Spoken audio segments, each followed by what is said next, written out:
Assalamualaikum warahmatullahi wabarakatuh. Selamat datang di channel saya. Saya akan bercerita tentang cerita lanjutan yang kemarin tentang pengendara yang mereka liburan sama-sama ke kota B.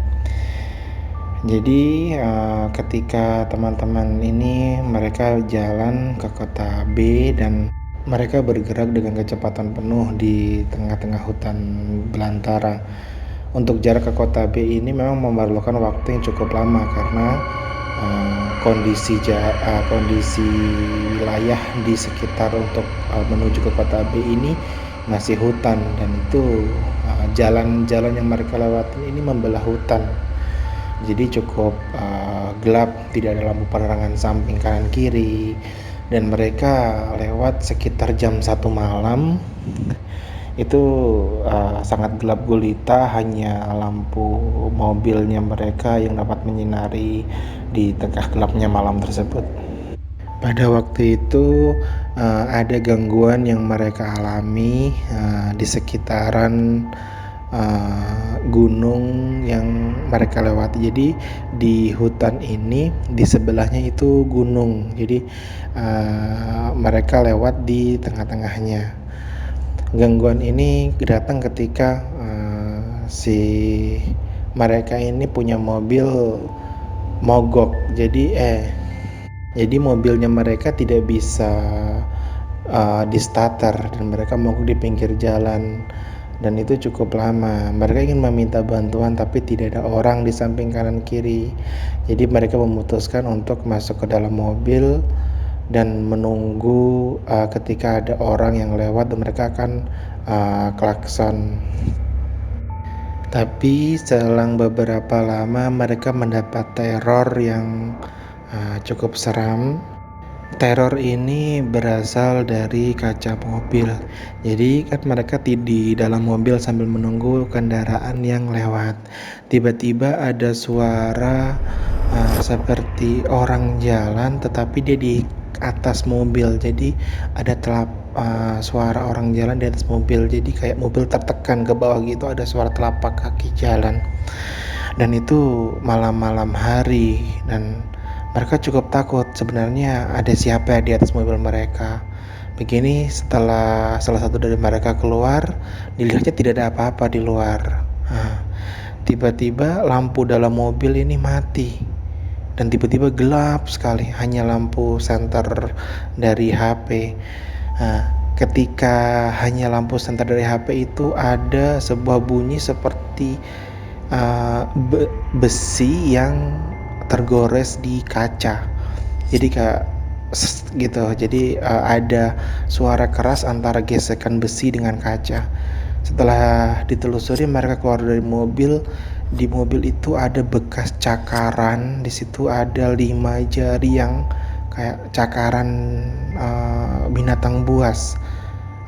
Tapi di sekitar situ tidak ada kayak harimau atau jenis binatang apa yang punya cakaran sebesar itu. Mereka cukup ketakutan dengan hal itu. Setelah itu mereka lihat kanan kiri jalan, tidak ada siapa-siapa. Selang beberapa saat mereka lihat ada seorang kakek tua yang jalan dari arah belakang mereka. Mereka lihat ini kakek tua ya. Mereka cukup bersyukur dengan kehadiran kakek tua ini, karena mereka kira kakek itu yang akan membantu mereka. Tetapi ternyata tidak. Kakek tua itu berjalan, tetapi tiba-tiba ada sebuah angin yang menerpa kakek tersebut, dan tiba-tiba kakek itu hilang dari mereka punya pandangan.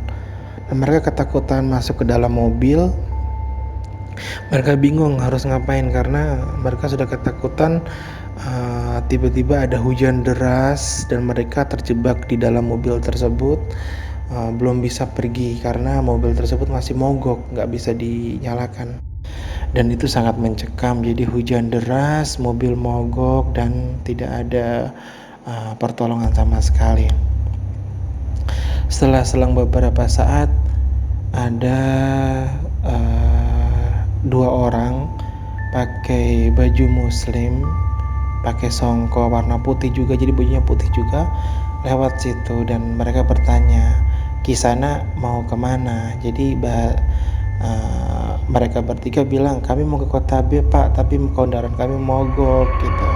Dan kami mendapat beberapa teror dan mereka menceritakan ada beberapa cakaran dan ada ini. Setelah itu orang tersebut bilang, "Ade, ada berbuat salahkah di sini? Atau ada yang halangan di sini?" Ternyata ada salah satu dari mereka yang halangan. Jadi mereka hate, mereka nggak boleh lewat sini sebenarnya, kata bapak berdua ini. Jadi bapak berdua ini menjelaskan ketika orang hate tidak bisa melewati hutan ini karena dianggap kotor. Setelah itu bapak berdua ini membantu mereka untuk berdoa dan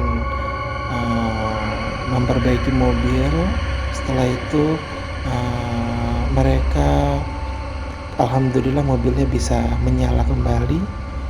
Yang bapak berdua ini bilang, "Nak, hati-hati di jalan, banyak baca istighfar, karena yang hidup di dunia ini bukan hanya kita saja, ada makhluk-makhluk lain yang mendiami wilayah ini juga." Setelah itu bapak berdua itu pergi dan mobil itu melaju dengan kencangnya ke arah kota B dan alhamdulillah tidak ada gangguan sampai di kota B. Demikianlah cerita part 2 dari cerita saya. Mohon dukungannya untuk like, subscribe, komen, dan share untuk video saya. Terima kasih.